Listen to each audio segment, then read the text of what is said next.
Dear friends and audience, আমি doctor প্রদীপ মাইতি পূজা clinic Kakdwip West Bengal.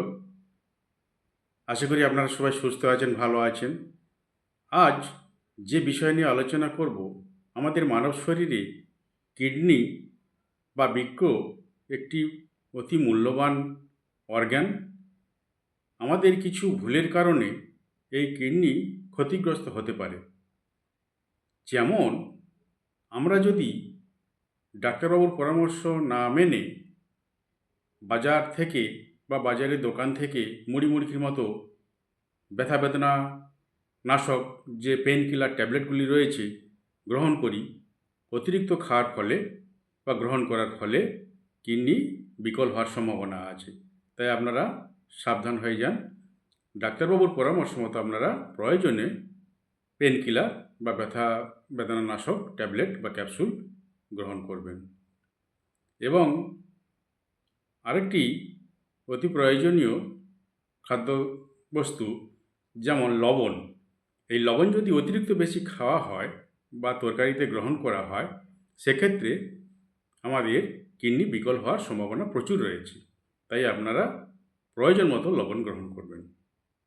যারা ধূমপান করেন, অর্থাৎ যারা সিগারেট খান, এই অতিরিক্ত সিগারেট খাওয়ার ফলে কিডনি বিকল হওয়ার সম্ভাবনা প্রবল আকারে দেখা দিতে পারে।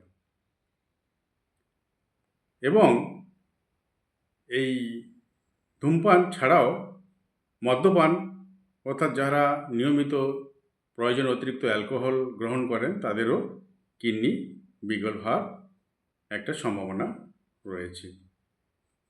এবং আরও কয়েকটি দেখা যায়, যারা জল কম খান, শরীরের প্রয়োজনের তুলনায়, ধরুন একজন প্রাপ্তবয়স্ক ব্যক্তি 3 থেকে 3.5 লিটার জলের প্রয়োজন, সেই জল যদি সে 1.5 থেকে 2 লিটার খায়, সেখানে কিডনি একটা বিকল হওয়ার সম্ভাবনা রয়েছে। এবং যাদের প্রেশার বেশি আছে, অর্থাৎ হাইপার টেনশন যাদের রয়েছে আউট অফ কন্ট্রোল, তাদের কিডনি বিকল হওয়ার সম্ভাবনা বেশি থাকে। এবং যারা সুগার পেশেন্ট, অর্থাৎ ডায়াবেটিক পেশেন্ট, এই ডায়াবেটিক পেশেন্ট বা সুগার পেশেন্ট যদি আউট অফ কন্ট্রোল হয়ে থাকে, মানে সুগার অতিরিক্ত হয়ে থাকে, সেক্ষেত্রে কিডনি একটা বিকল হওয়ার সম্ভাবনা দেখা দেয়। আপনারা এদিকে একটু খেয়াল রাখবেন। আর আরেকটি কথা বলা হয়নি, যেটি হলো বাজার চলিত যে ফাস্ট ফুড, ভাজাভুজি, প্যাকেটজাত যে খাদ্য বস্তুগুলি এখন পাওয়া যাচ্ছে, এই প্যাকেটজাত ভাজাভুজিগুলি আপনারা এড়িয়ে চলবেন। এগুলি অতিরিক্ত গ্রহণের ফলে কিডনি বিকল হওয়ার সম্ভাবনা প্রবল দেখা দেয়। ভিডিওটি ভালো লাগলে আমার ফেসবুক প্রোফাইলটি ফলো করে দেবেন।